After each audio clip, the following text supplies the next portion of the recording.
Je déborde, hein, je déborde. Oui. Non, 32, ça va. Ah oui, alors peut-être Decadencia. Alors là, bon, attention, en ce qui concerne Decadencia, pour moi, c'est un coup de cœur. Hein. Un coup de cœur parce que d'abord, j'aime les polars. Et puis surtout, c'est... alors là, quand je vous disais que l'écrivain est entré par l'écriture grâce à une machine à écrire qu'il avait chez une tante. Et il écrivait des mots comme ça en tapant sur la machine à écrire. Et ensuite, il dit qu'il n'est entré dans la littérature que quand il s'est mis à lire. Hein, pour la compagnie des mots, je crois que c'est une belle introduction. Il se passionne très tôt pour la musique, pour la littérature. Pier Paolo Corciullo est professeur de lettres, d'allemand. Et puis en fait, un petit peu, c'est autobiographique, un peu, mais pas beaucoup.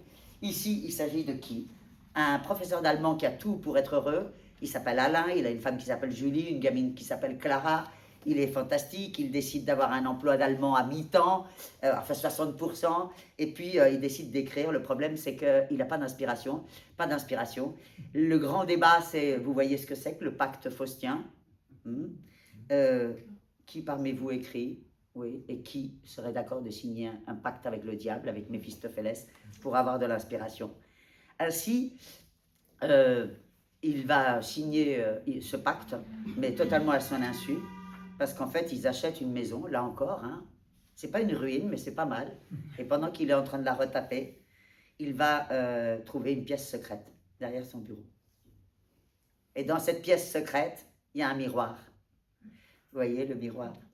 Ce miroir, c'est l'autre. Alors, le livre, donc, Alain est un ancien alcoolique. Ses beaux-parents le détestent. Ce que je vais faire, c'est que je vais vous lire très peu d'extraits, mais plutôt vous en parler, alors que je l'ai adoré, hein, mais comme l'auteur n'est pas là et puis que j'ai envie de vraiment lire tout, je reviendrai à Decadencia si tout à l'heure j'ai le temps.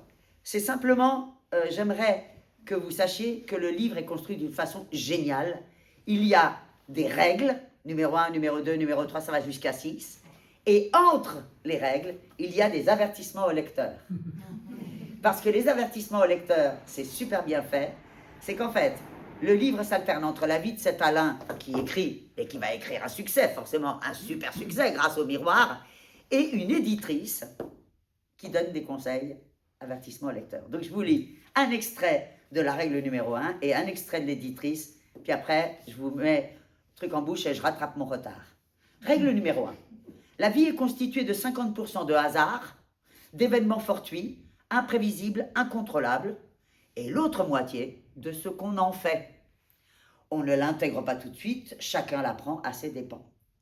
Lorsque l'autre planta ses yeux dans les miens, à travers le miroir, je compris en une fraction de seconde que ma vie serait bouleversée à jamais, sans oser me l'avouer, comme si le fil de mon passé se déroulait de manière foudroyante à l'intérieur de mon esprit, me montrant les beaux et mauvais moments, mes victoires comme mes défaites, tout ce qui avait trait à la vie, à la mort, mais il s'agissait de mon avenir, je l'ignorais encore.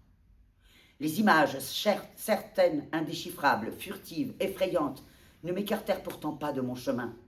C'est mon avenir que j'entrevoyais. Je pensais pouvoir contourner les obstacles pour ne garder que le meilleur, avoir une emprise sur les événements pour changer le pire, mais l'incertitude s'empara de moi, laissant son flot de peut-être me bercer le crâne. Peut-être que nous sommes incapables de modifier notre destin. Peut-être que nous sommes coincés sur ce parcours et que nous faisons semblant de décider.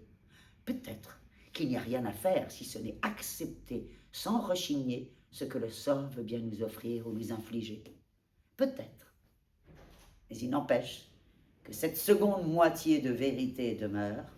La vie, c'est aussi ce qu'on en fait. C'est en voulant agrandir mon bureau que je découvris une pièce de 2 mètres sur 3 cachée derrière l'ancienne armoire murale. Pièce sans fenêtre, sombre et inquiétante, qui allait changer le cours de mon existence. J'avais 35 ans, un enfant de 4 ans et demi, Clara, petite brune au regard malicieux, et Julie venait de m'apprendre que le deuxième était en route. On filait le parfait amour, la famille rêvait en somme. Que pourrais-je vous dire que Clara et Julie étaient mes rayons de soleil? Mais non, elles étaient bien plus, elles formaient 2 soleils entiers autour desquels je gravitais pour éclairer ma route au quotidien. Sans conteste, elles avaient cette capacité à rendre ma vie plus légère.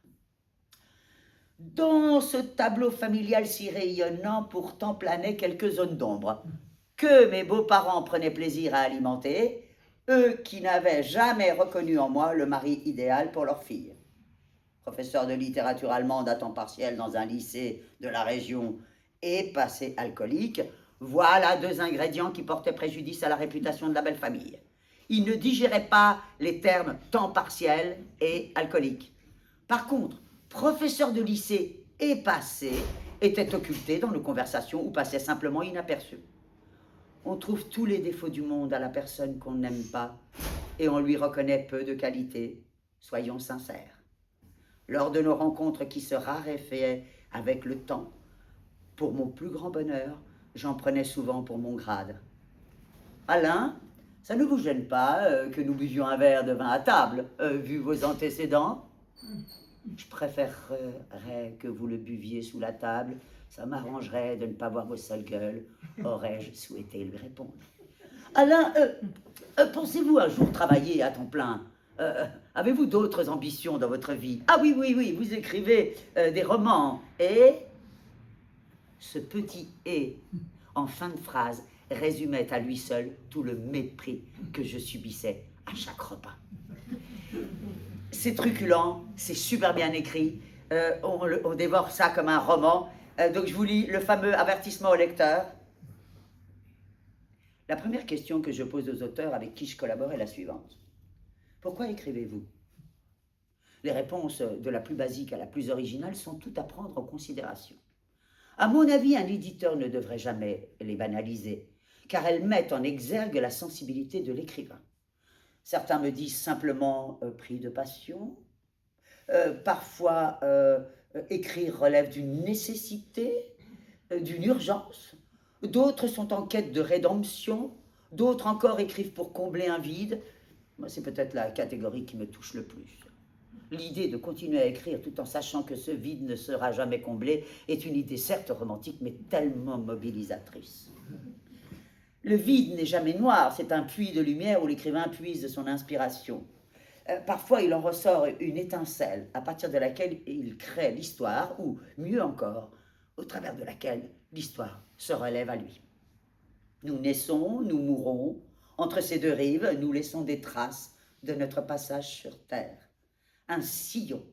Si nous étions immortels, nous deviendrions fous et ne ferions pas le quart de ce que nous nous évertuons à faire chaque matin dès notre réveil. Nous ne supporterions pas l'éternité. Qu'on le veuille ou non, le temps nous est compté et notre horloge interne peut arrêter et s'arrêter à tout moment. Notre condition de mortel n'est pas un fardeau, mais une aubaine. Alors écrire, pour certains, est peut-être une manière de tendre à l'éternité. À la lecture de ce passage, il est légitime de se demander, et la question est loin d'être dénuée d'intérêt, ce qui pousse un individu à courir après la gloire, et si la gloire est une fin en soi. Serait-ce une raison valable pour écrire? Ne jouez pas les bien-pensants, s'il vous plaît. Vouloir le succès est un moyen de s'en sortir, donc une bonne raison. Ce qu'on en fait du succès, c'est une autre histoire. Je suis éditrice, j'aime mon métier et je soigne les relations. Dans ce milieu, je suis également une femme d'affaires. Ne nous voilons pas la face. Signé Anne H. Voilà. L'effet miroir de ce livre, c'est le pacte avec le diable, sa descente aux enfers, mais en même temps la gloire, etc. Comment il va tout perdre. Et pourquoi c'est tenu un polar? Parce que ça démarre avec la disparition de l'auteur si célèbre Alain Descombes. Hein? Donc c'est le début du livre. Là aussi, hein, il y a toujours un mort au début de livre. Je vous laisse l'écrivain Alain Descombes en eau trouble. Hein? Il est monté sur un bateau et on a perdu sa trace. Vous voyez, on est toujours sur les bateaux. Ah, voilà. Je vous promets, achetez-le, c'est génial, c'est drôle à hurler de rire. Et la fin, elle est absolument pirouettesque. Ça n'existe pas comme mot, mais c'est pas grave. Vous avez